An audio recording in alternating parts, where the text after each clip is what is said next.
ओम शांति। आज की मुरली से ज्ञान का सार है, आत्मा रूपी बैटरी को भरपूर करना है। मुरली में आत्मा को बैटरी की तरह बताया गया है, जिसे योग और ज्ञान से चार्ज किया जा सकता है। यह संदेश देता है कि सच्चे ज्ञान और परमात्मा की याद से आत्मा सतो प्रधान बनती है, न कि बाहरी साधनों जैसे पानी के स्नान से। दूसरा पॉइंट है, रावण के प्रभाव से बचना। रावण को भ्रम और अज्ञान का प्रतीक बताया गया है, जो मनुष्य को इधर उधर भटकाता है। इसका कारण है कि रावण खुद भी अपने ठिकाने से वंचित है। इस बिंदु पर जोर दिया गया है कि सच्चा ठिकाना हमें परमात्मा के ज्ञान से ही मिलता है। तीसरा पॉइंट है, सृष्टि चक्र और हमारी भूमिका। बाप दादा ने सृष्टि के चक्र और आत्मा के विभिन्न रोल्स को समझाया।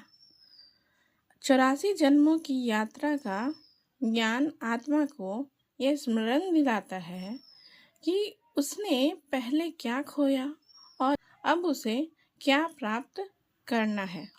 चौथा पॉइंट है, बाबा का उद्देश्य और शिक्षण। श्री बाबा के आने का मुख्य उद्देश्य आत्माओं को स्वर्ग अर्थात हेवन की अवस्था में ले जाना है। उन्होंने योग बल और ज्ञान बल की महत्ता पर जोर दिया है और इसे आत्मा के उत्थान का माध्यम बताया है। पांचवा पॉइंट है, भक्ति और ज्ञान का अंतर। भक्ति को रावण राज्य और ज्ञान को राम राज्य का आधार बताया गया है। ज्ञान से सद्गति संभव है, जबकि भक्ति मार्ग में आत्मा भटकती ही रहती है। छठा पॉइंट है, सतयुग और कलयुग का अंतर। सतयुग को 24 कैरेट सोने की शुद्धता से जोड़ा गया है। यहाँ आत्मा पूरी तरह सतो प्रधान होती है। वहीं कलयुग को लोहे की चिड़िया कहा गया है, जो तमो प्रधान अवस्था को दर्शाती है।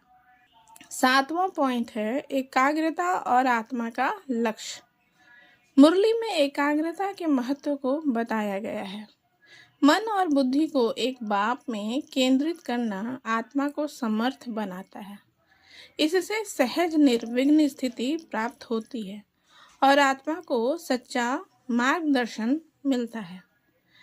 आज की मुरली से कुछ व्यवहारिक शिक्षाएं हैं।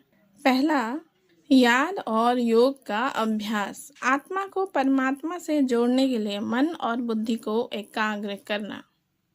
दूसरा, पवित्रता और सादगी का पालन। अपने विचार, कर्म और संबंधों को ऊंच बनाने का प्रयास। तीसरा है, पुरुषार्थ का महत्व। यह समझना कि आत्मा अपने पुरुषार्थ से स्वर्णिम अवस्था में वापस लौट सकती है, अर्थात सतो प्रधान अवस्था में वापस लौट सकती है। यह मुरली हमें सिखाती है कि सच्चा सुख और शांति केवल आत्मा के वास्तविक स्वरूप को समझने और परमात्मा की याद में रहने से ही प्राप्त होती है। ओम शांति।